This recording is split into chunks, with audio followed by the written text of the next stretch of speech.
estratégia é relativamente simples. Foi perceber que este território tinha dois níveis principais, sobretudo.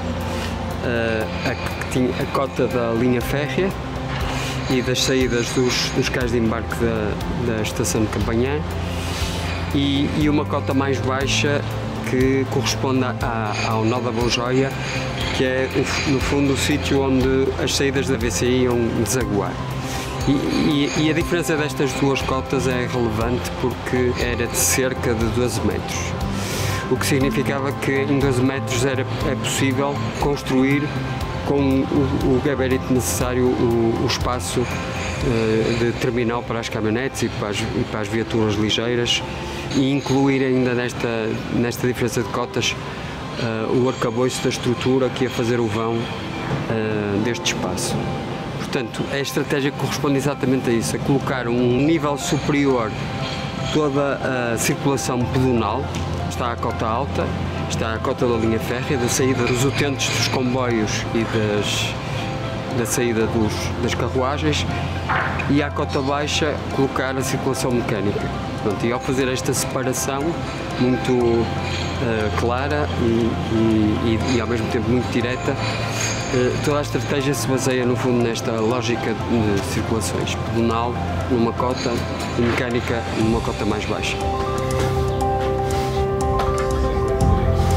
O estudo das vias e do tráfego não condicionou o edifício, fez parte da concepção do edifício. Integrou logo desde o início a questão viária, porque isto é um edifício sobretudo viário, isto é uma grande rua coberta no fundo, na cota baixa, e na cota alta é uma rua pedonal coberta, no fundo pode-se resumir assim o edifício, e depois a reconfiguração viária da envolvente, da saída da VCI, da entrada na Rua do Freixo, ali ao fundo, o acesso à fábrica da Ceres. Portanto, há toda uma complexidade mecânica e viária que integrou desde o primeiro momento a concepção do edifício. E isto é válido para a estrutura, e para a hidráulica e para o paisagismo, por exemplo.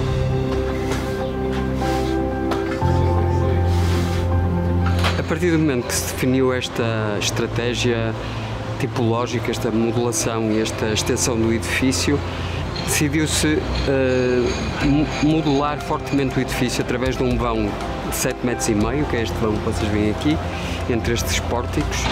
Este vão é constituído por um pilar, que é este pilar que faz a galeria, e depois uma grande viga que atravessa o edifício todo na sua extensão perpendicular.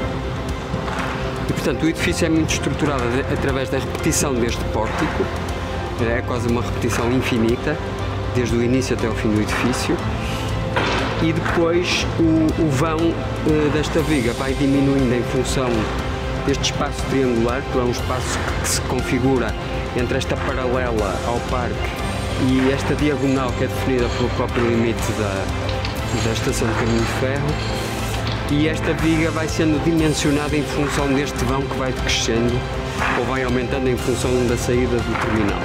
Este pórtico que faz a galeria é sempre igual. E os pilares, em função da carga que estão a sustentar, vão aumentando de espessura, e isso depois nota-se ao longo da galeria, até ao ponto em que depois, quando é só mesmo uma galeria, um alpendre de cobertura, os pilares ficam muito esbeltos, muito fininhos. Mas o elemento estrutural é sempre o mesmo e tem sempre a mesma medida.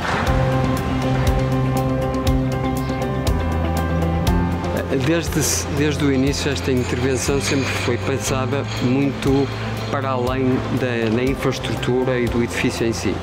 Sempre foi pensada tentando transcender a questão da arquitetónica e a questão da engenharia.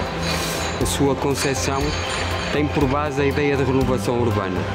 Isto era um território esquecido, relativamente caótico, para não dizer muito caótico, muito desconfigurado, do ponto de vista urbano descaracterizado.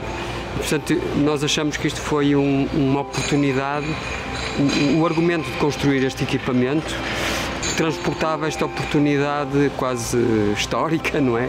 De transformar radicalmente esta zona.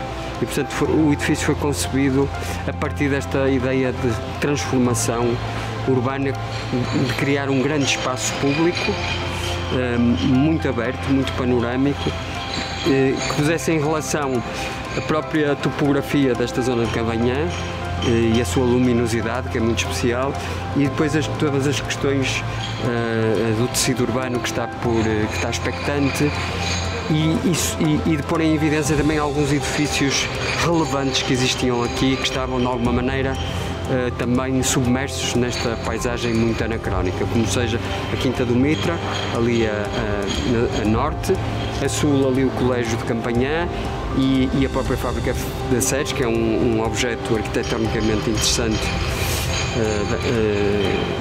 da arquitetura industrial e que está em pleno funcionamento. E depois toda esta zona muito topográfica e paisagística e com uma grande panorâmica até ao outro lado do rio, no Vale de Campanhã. Portanto, a concepção do edifício sempre transportou esta ideia de uma reconfiguração urbana radical.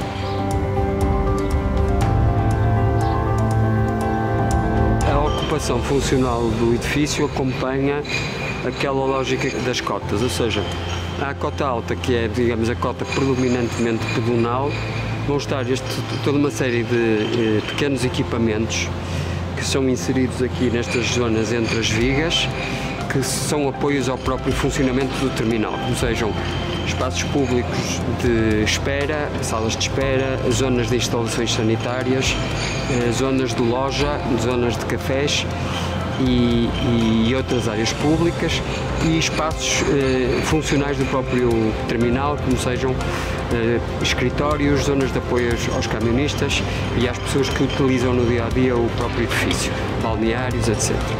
À cota baixa existem todas as zonas ligadas à circulação mecânica. Existem o Kiss and Ride, que é a zona de saída das pessoas que saem dos carros para ir para o próprio terminal ou para a estação de Campanhã ou para o metro, uma zona de parqueamento de bicicletas, um parque automóvel para veículos ligeiros e o terminal propriamente dito, onde são estacionados e tem as paragens dos autocarros. Houve uma preocupação desde o início também, que no fundo é vertida da própria concepção do projeto, sobretudo desta ideia de criar este grande parque, este grande pulmão verde nesta zona. Houve uma preocupação de ser um edifício que acompanha as preocupações, nomeadamente da sustentabilidade e do ambiente. Portanto, a questão do parque é óbvia, não é? Portanto, vai-se criar aqui uma unidade orgânica com uma dimensão muito relevante, muito significativa por comparação a outras zonas verdes da cidade, numa zona que estava um pouco com carência desse tipo de espaços e que ajuda também até a descomprimir do ponto de vista da libertação de monóxidos de carbono que os carros naturalmente fazem. Toda esta área verde, muito fortemente arborizada, com muita terra, etc. Há duas coberturas jardinadas que têm uma dimensão bastante impressionante para a cobertura jardinada e depois há toda a zona renaturalizada que é também de escala considerável e que no fundo depois liga também todas estas zonas verdes que envolvem este território. Portanto, isso é uma questão importante. Também há a criação de zonas de águas, de retenção de água, das águas pluviais, que há 2 ou 3 lagos, circuitos pedonais, etc. Do ponto de vista da construção, esta descrição que eu faço do edifício corresponde, e sobretudo da estrutura, corresponde a uma racionalização da estrutura, de modo a que a utilização do betão seja racionalizada ao máximo e o desenho do projeto corresponda à racionalização do seu cálculo. Portanto, embora este edifício utilize o betão armado como material predominante da sua estruturação, e ele foi racionalizado. Quer dizer, a imagem da arquitetura corresponde a uma assunção direta do cálculo da estrutura. Muitas vezes os arquitetos forçam um pouco a estrutura no seu dimensionamento ou para cima ou para baixo, o que implica mais recursos por questões formais. Aqui foi exatamente ao contrário, a arquitetura de alguma maneira aceitou no diálogo com a estrutura a assunção direta do cálculo. Portanto, os pilares têm a dimensão que têm que ter para o vão que têm que ter e isso cria esta imagem. Portanto, também houve essa racionalização. E depois também nos próprios dimensionamentos dos espaços, e eles foram desenhados em função dessa racionalização funcional. Portanto, há quase uma relação matemática entre o dimensionamento destas grandes naves que compõem estes espaços em função da necessidade de mobilidade, ou seja, dos varrimentos dos autocarros, dos varrimentos dos automóveis, dos circuitos pedonais. É tudo racionalizado no sentido de minimizar o seu impacto na paisagem.